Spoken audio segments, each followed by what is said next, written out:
But the effect was this.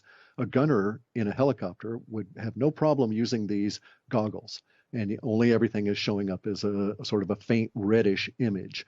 And it was true night vision the way we have it now, and even a greater depth, because you could also flip it and get an extra layer that was sort of yellowish that would be heat signatures as well. And they don't have those combined anymore in these goggles. Anyway, the goggles that were presented to the gunners, and my father tells the story of the very first time they're out with them, and they're flying along, and he's in the front of the helicopter with the pilot.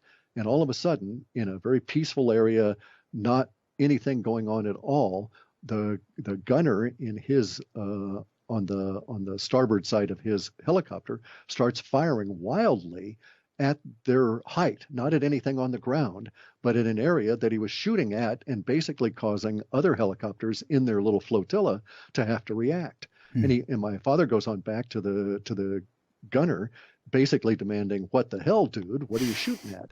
and the kid is just sweating profusely, and his eyes are just dilated beyond belief.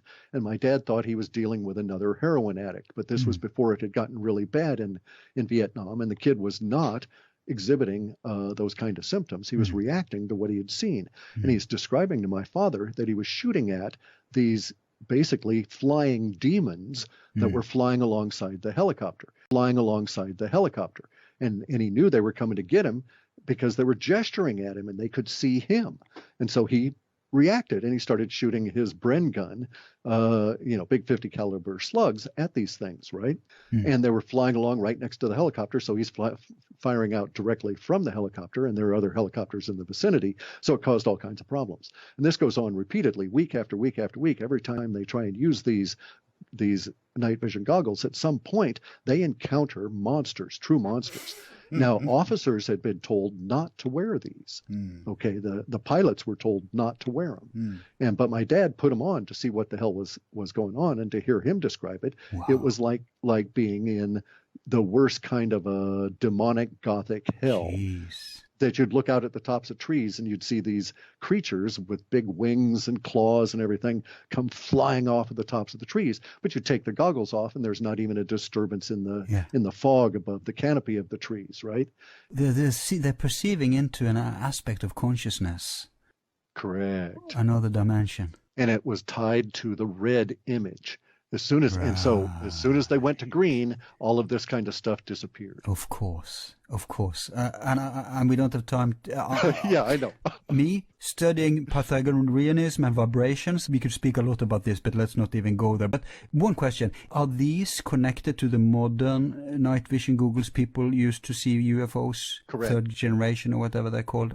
Is this the same technology? It's the same technology. It's just that the translation is done through a different phase alignment, and we're not seeing everything that the goggles could show you. And they don't connect it to heat signatures either, right? Organic. They don't do that, and then they also don't do it with a red display. Now, the red aspect of it is interesting because the green display comes from electrons, not photons, okay? And it comes from an electron transmission. Presumably, they were still doing electron transmission. They were just turning it into a red filter. That keeps it more material. Exactly. And at this stage, though, in Vietnam, when they introduced them, it was brief. The whole project lasted about 60 days, and then it was all canceled. And the people that... Of course, it was so impractical. Correct. I mean, your flotilla is shooting at each other, right? Suddenly they had a new enemy. Right, Don't let them know. One that bullets didn't bother, right? Please say you inherited one of these goggles from your father. No. Oh, damn. No. That kind of stuff never happened. My dad was at a level of the military where we had to be very concerned because he used to do CID, internal criminal kind of investigations, right? Yeah. And so his clearances and stuff were always checked. So he was by the book kind of a fellow insofar as the military was concerned at that level. I mean, we had our phones tapped, all of that kind of thing. Okay, because I was ready to book a flight to Northwest America now. I'll just cancel Well, it.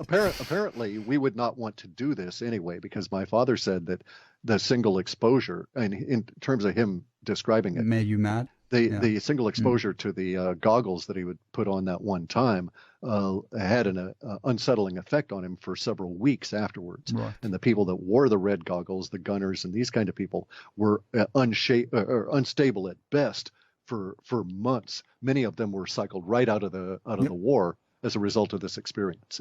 Yep, that so fits with the whole Vietnam War anyway. And you couldn't tell the difference. Everybody went crazy over there. Right, right. But here these guys had a real reason for doing it because of the images coming in and the radiation probably. But I mean, imagine the energies letting loose in Vietnam at the time. No wonder that was attracting those kind of manifestations. You're right. Now, maybe the manifestations are there continuously, always around us, but they just don't disturb us. It's just a strata of reality, right? Right, right, because we don't see them, right. And see, so here's the thing. Indeed, if we're looking at automated kinds of systems and so on, there's nothing to say that, we use projectile weapons, but that's not the only way to think of fighting wars and doing protective systems and so on. Some of them may be quite biological and indeed be mechanistic at a deep level. And you could interact with these apparitions when you had the Google. The apparitions could see you and you could see them. That's what caused these people to think they were under attack by these beings and to respond by shooting at them, because the things they were shooting at would point at them to each other and attempt to coordinate something. Of course, it must have been a big deal because normally we can't see them, right? Correct. Look at that. That guy can see us. You're up a couple of hundred, exactly. You're up a couple of 100 feet in the air and this thing's flying along and it's pointing at you and you look around and then it points at you again and you have that mind-to-mind connection. Right. Of course, you're going to freak out and start shooting. Mutually, I bet. Yeah. And by the way, they are shooting in our atmosphere right now. With an ordinary Googles people use to UFO sightseeing. Exactly. And I've got those goggles.